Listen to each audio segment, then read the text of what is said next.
The Shadow Healer. Chapter 1. The Arrival of Dr. Blackwood.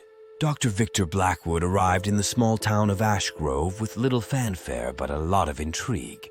His reputation as a child psychiatrist who could cure even the most troubled children had spread like wildfire. Parents desperate for help flocked to his clinic, drawn by the promise of a cure for their children's behavioral issues, anxiety, and other psychological problems. Dr. Blackwood was a tall, imposing figure with piercing blue eyes that seemed to look right through a person. He dressed impeccably, his demeanor calm and confident. His methods were unconventional, but his results were undeniable. Children who had been withdrawn, violent, or uncontrollable emerged from his care transformed, their issues resolved as if by magic. The catch? Each parent had to provide a vial of their own blood. It was a strange request, but one that Dr. Blackwood insisted was crucial for his unique therapeutic approach. "It's a simple requirement," he would say with a reassuring smile. "A small price to pay for your child's well-being." Chapter 2. The First Success. The first family to seek Dr. Blackwood's help was the Martins. Their son, Timmy, had been struggling with severe anxiety and night terrors for years. Traditional therapy and medication had done little to help. Desperate and exhausted, they agreed to Dr. Blackwood's condition without hesitation. Dr. Blackwood conducted a brief consultation with Timmy and then retreated to his private office with the vial of Mrs. Martin's blood.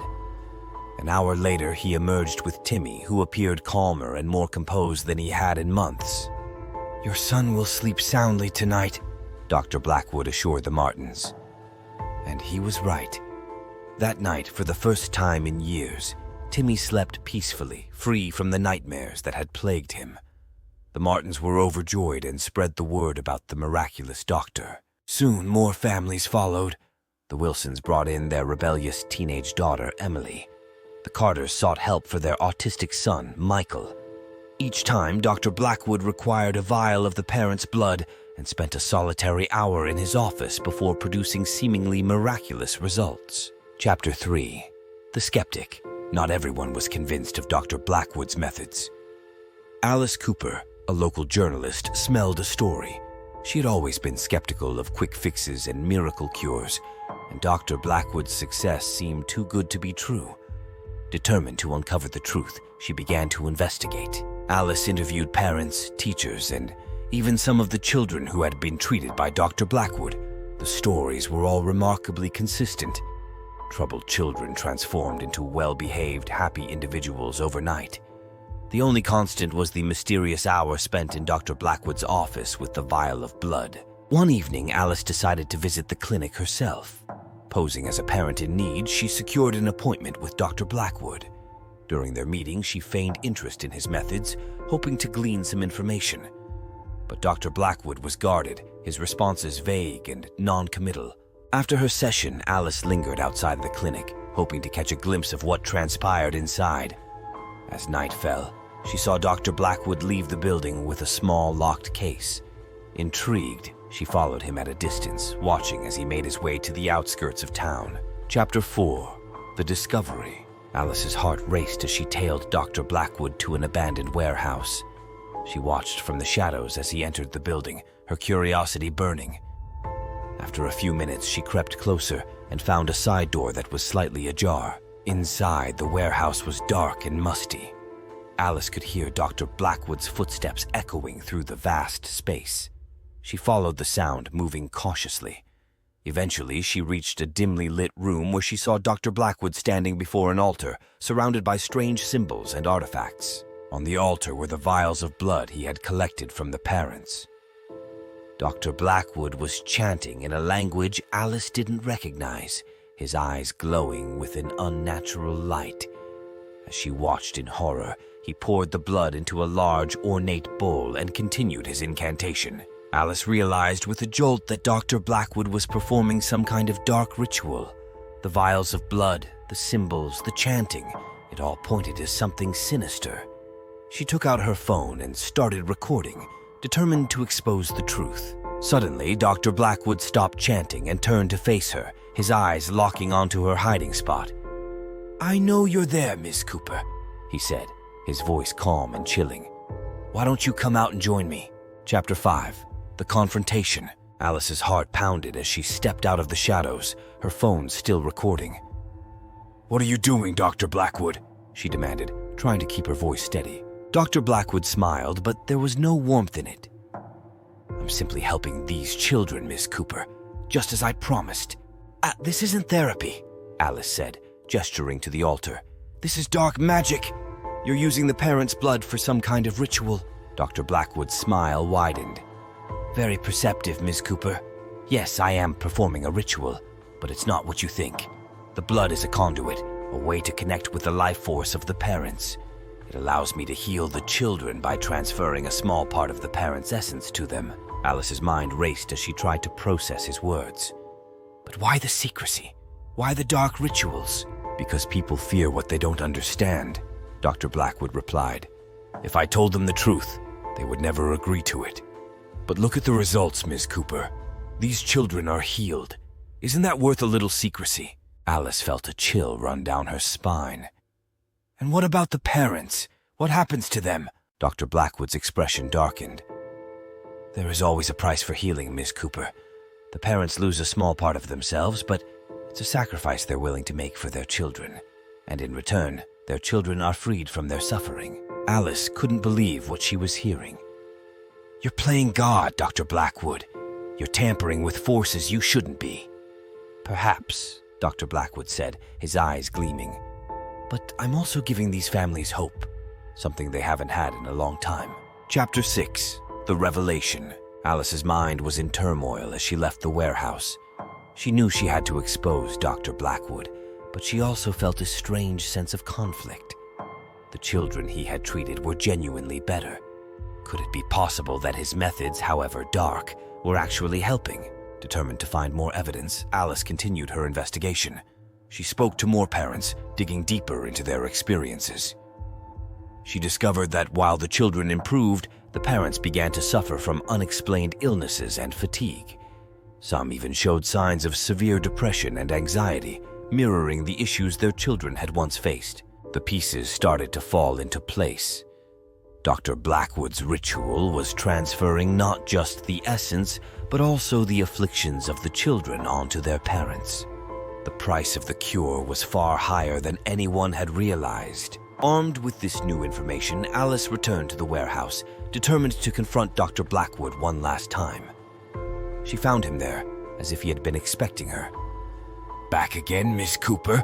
he said, his voice dripping with amusement. "What have you discovered this time?" "I know what you're doing," Alice said, her voice trembling with anger. "You're transferring the children's problems onto their parents.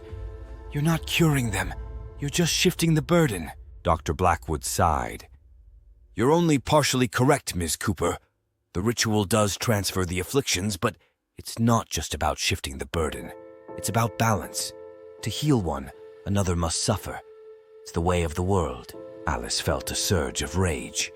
"You're playing with people's lives. You're destroying families." Dr. Blackwood's expression hardened.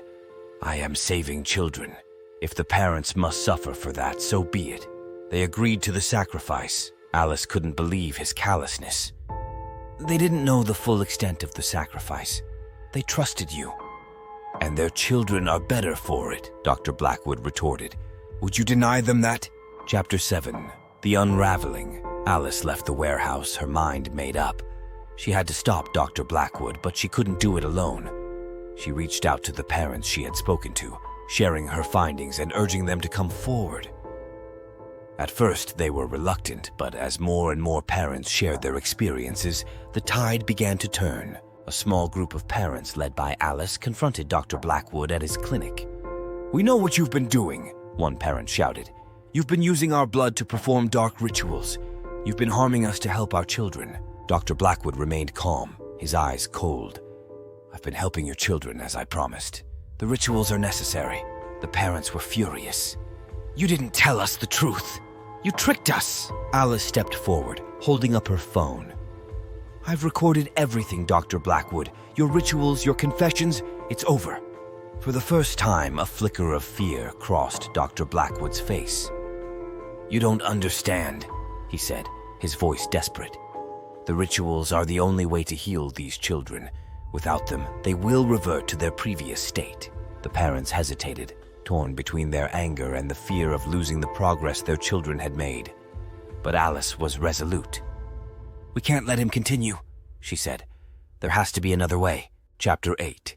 The Final Confrontation. The group decided to confront Dr. Blackwood at the warehouse, where the rituals took place. As they approached, they could hear chanting from inside. Alice led the way, bursting through the door with the parents close behind. Dr. Blackwood stood at the altar, the vials of blood arranged before him. "What are you doing here?" he demanded, his eyes wild. "We're stopping you," Alice said, her voice firm. "No more rituals, no more lies." Dr. Blackwood's expression twisted with rage. "You don't understand the power you're meddling with. If you stop me, the children will suffer." "We'll find another way," a parent said, stepping forward. "But we won't let you hurt us anymore." Dr. Blackwood's eyes glowed with an unnatural light. "You think you can stop me? I'm the only one who can control this power." Alice raised her phone, the recording still playing. "The world will know what you've done." With a roar of fury, Dr. Blackwood lunged at Alice, knocking the phone from her hand. It skidded across the floor, the recording continuing to play. The parents moved to protect Alice, but Dr. Blackwood was possessed by a dark energy, his strength overwhelming. In the chaos, the altar was overturned, the vials of blood spilling onto the floor. The dark symbols glowed ominously, and a cold wind swept through the warehouse. Dr. Blackwood screamed, his body convulsing as the dark power he had wielded turned against him. Chapter 9. The Evil Twist. As the dark energy consumed Dr. Blackwood, the parents watched in horror. His body twisted and contorted, his screams echoing through the warehouse. The symbols on the floor pulsed with a sinister light, growing brighter and more intense. Suddenly, the light exploded, blinding everyone in the room. When the light faded, Dr. Blackwood was gone. In his place stood a small, shadowy figure, a child with the same piercing blue eyes. The parents gasped in shock. "What is that?" one of them whispered. The child stepped forward, his eyes glowing with a malevolent intelligence. "You think you've won?" he said, his voice a chilling echo of Dr. Blackwood's. "You have no idea what you've unleashed." Alice's blood ran cold. "What do you mean?" The child smiled, a twisted, evil grin. "Dr. Blackwood was merely a vessel, a means to an end. The power he sought to control has found a new host." The parents stared in disbelief as the child raised his hands, dark energy crackling around him. "Your children may be healed, but the price is far from paid. The darkness will consume this town, and there is nothing you can do to stop it." With a final mocking laugh, the child vanished, leaving the parents and Alice in stunned silence. The warehouse was eerily quiet, the symbols on the floor still glowing faintly. Alice picked up her phone, the recording still intact. "We need to get this to the authorities," she said, her voice shaking. "People need to know the truth." But as they left the warehouse, a sense of dread settled over them. The battle with Dr. Blackwood was over, but the war against the darkness he had unleashed had only just begun. And as the parents returned to their children, they couldn't shake the feeling that the true cost of Dr. Blackwood's cures was yet to be revealed. The town of Ash Grove would never be the same, and the shadow of Dr. Blackwood's evil would linger, a constant reminder of the darkness that lurked just beneath the surface of their seemingly perfect lives. Chapter 10. The Aftermath. The revelation of Dr. Blackwood's dark practices shook the town of Ash Grove to its core. Alice Cooper's recorded evidence spread rapidly through news outlets and social media, drawing national attention to the small town. Investigations were launched, and authorities began to dig into Dr. Blackwood's past. His clinic was shut down, and the warehouse where the rituals took place was sealed off. But the scars left behind were not so easily healed. The parents who had once placed their hopes in Dr. Blackwood now faced an uncertain future. Many of them began to experience worsening symptoms of the conditions that had been transferred from their children. Their suffering became a painful reminder of the consequences of their desperation. Alice continued her investigation, driven by a need to understand the true extent of Dr. Blackwood's actions. She discovered that he had been involved in similar cases in other towns, always leaving a trail of despair and destruction in his wake. His true motives remained a mystery, but it was clear that he had been using his position to exploit vulnerable families for his own dark purposes. Chapter 11. The Unseen Enemy. As Alice delved deeper, she began to notice strange occurrences in Ash Grove. Children who had been treated by Dr. Blackwood started to exhibit unusual behaviors. They would wake up in the middle of the night, speaking in languages they had never learned. Their eyes glazed over with an eerie light. Some claimed to see shadows moving in their rooms, whispering secrets that no child should ever know. Parents were terrified, unsure of how to help their children. They turned to Alice for guidance, seeing her as the only person who had stood up to Dr. Blackwood. She felt the weight of their trust and fear, knowing that the battle was far from over. One night, as Alice was reviewing her notes, she received a frantic call from one of the parents. Their child, Emily, had gone missing. Alice rushed to their house, finding the family in a state of panic. They described how Emily had been acting strangely all day, and then, without warning, she had disappeared into the night. Determined to find Emily, Alice led a search party through the town and the surrounding woods. As they searched, the air grew colder, and a sense of dread settled over them. It was as if the darkness that Dr. Blackwood had unleashed was tightening its grip on Ash Grove. Chapter 12. The Final Confrontation. Alice and the search party found Emily near the old warehouse. She was standing in a clearing, her eyes glowing with the same unnatural light that Alice had seen in Dr. Blackwood. The air around her crackled with dark energy, and the shadows seemed to pulse with malevolent intent. "Emily!" Alice called out, trying to reach the girl. "It's me, Alice! Come back to us!" Emily turned to face her, but her expression was blank, her voice a chilling echo. "It's too late, Miss Cooper. The darkness is here and it cannot be stopped." Alice felt a surge of fear, but she refused to back down. "Emily, you have to fight it. We're here to help you." But the darkness within Emily only grew stronger. The shadows around her began to coalesce into a form, a twisted, nightmarish figure that seemed to absorb all the light around it. Alice recognized it immediately, the same presence she had seen during Dr. Blackwood's rituals. The figure spoke, its voice a deep, resonant rumble that shook the ground. "You thought you could stop me, but you were wrong. I am eternal, and I will consume everything." Alice knew she had to act quickly. She remembered the recordings and the research she had done on ancient rituals. There was one chance, a desperate move that could banish the darkness, but it would require great sacrifice. Chapter 13.